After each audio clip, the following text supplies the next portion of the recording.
안녕하세요. 자, 오늘은 통계적 가설 검정을 아주 간단한 사례를 통해 알아보겠습니다. 자, 한 학급의 기존 학법 시험 평균이 70점이었다고 가정해 봅니다. 교과서로 공부를 해서 시험을 봤는데 70점이 나온 거죠. 자, 그런데 새로운 AI 학법을 적용했더니 평균이 75점으로 올라갔습니다. 평균 점수가 무려 5점이나 상승했네요. 그렇다면 데이터 분석에서 우리는 왜 가설 검정을 해야 할까요?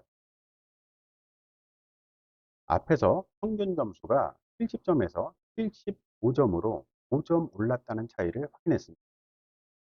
자, 이런 차이를 보면 AI 학습법이 효과가 있다고 생각하기 쉽죠. 하지만 관찰된 차이가 있다는 사실만으로 실제 효과가 있다고 바로 결론 내릴 수는 없습니다. 왜 그럴까요? 표본에서 관찰되는 결과에는 우연에 의한 변동이 영향을 줄 수 있기 때문입니다. 그래서 우리는 관찰된 차이가 우연만으로 설명하기 어려운지를 통계적으로 판단합니다. 이 과정이 바로 통계적 가설 검정. 그렇다면 가설 검정은 어떻게 시작할까요? 가장 먼저 서로 대립되는 두 가지 가설을 세웁니다. 첫 번째는 비무가설입니다. H0라고 쓰고 일반적으로 효과나 차이가 없다는 기본 가설을 세웁니다. 우리 사례에서는 AI 학습법은 점수 향상에 효과가 없다가 되는 거죠. 두 번째는 대립가설입니다. H1이라고 쓰고 우리가 데이터로 검토하고자 하는 반대의 주장을 세웁니다. 여기서는 AI 학습법이 평균 점수를 증가시킨다가 됩니다. 여기서 중요한 점은 가설 검정은 일단 H대로, 즉 비무가설이 3이라고 가정하고 시작한다는 것입니다. 그리고 관찰된 데이터가 이 가정과 얼마나 잘 맞는지를 살펴봅니다. 자, 이렇게 두 가설을 세웠다면 이제 최종 판단까지 어떤 순서로 진행되는지 전체 과정을 살펴보겠습니다. 우리가 지금까지 진행한 것이 1단계 질문 설정과 2단계 H대로 H1 가설 설정입니다. 자, 그 다음 3단계에서는 판단의 기준이 되는 유의 수준 알파를 미리 정합니다. 4단계에서는 수집한 데이터를 이용해 p-밸류를 계산합니다.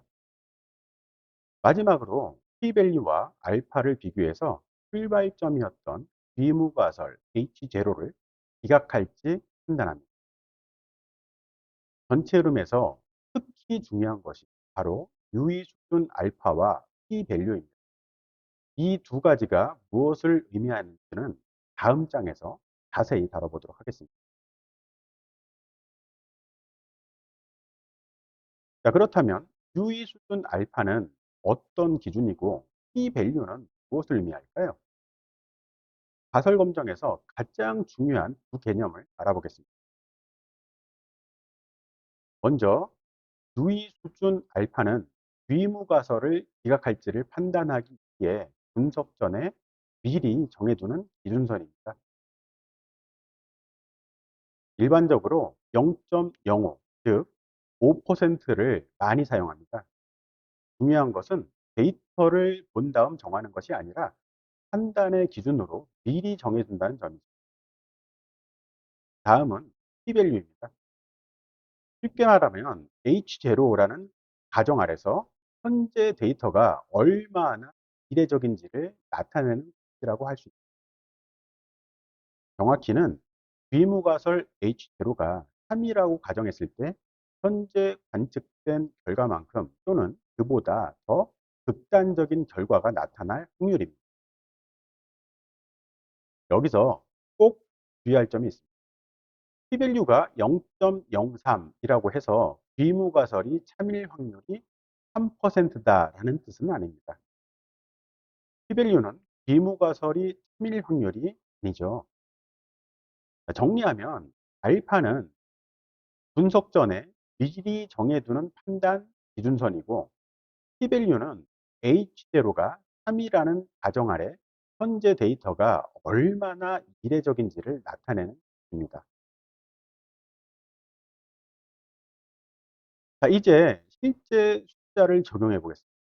알파가 0.05이고 P-밸류가 0.03이라면 어떤 판단을 내려야 할까요? 우리가 미리 정한 판단 기준 알파는 0.05입니다. 자, 데이터를 분석해서 얻은 P-밸류는 0.03입니다. 두 값을 비교해 보면 0.03은 0.05보다 작습니다. 즉, P-밸류가 알파보다 작습니다. P-밸류가 0.03이라는 것은 H0가 참이라는 가정 아래 현재 관측된 결과만큼 또는 그보다 더 극단적인 결과가 나타날 확률이 3%라는 의미입니다. 따라서 비무가설 H0를 지적합니다. 그리고 AI 학습법에 효과를 지지하는 통계적 근거가 있다고 판단합니다.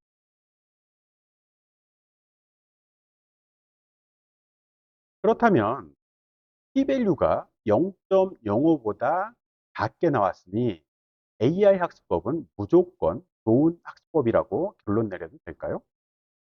그렇지는 않습니다. 통계적으로 유리하다는 것이 실제 효과가 크다는 뜻은 아닙니다.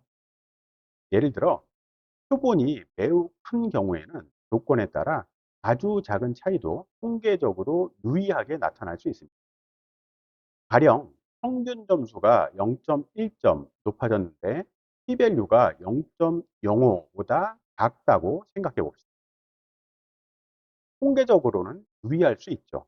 하지만 실제 교육 현장에서 0.1점이 얼마나 중요한 변화인지는 별도의 문제입니다. 따라서 데이터 분석가는 P-밸류 하나만 보고 결론을 내리지 않습니다. 효과 P와 교육적, 비즈니스적 맥락을 함께 살펴봐야 합니다. 즉, 통계적으로 유의하다는 것과 실제로 중요한 효과가 있다는 것은 서로 다릅니다. 마지막으로 오늘 배운 내용을 한 장으로 정리해 보겠습니다. 먼저 H0와 H1을 세우고 판단 기준인 유의 수준 알파를 미리 정했죠. 그리고 데이터에서 P-밸류를 계산한 뒤 유의 수준 알파와 비교했습니다.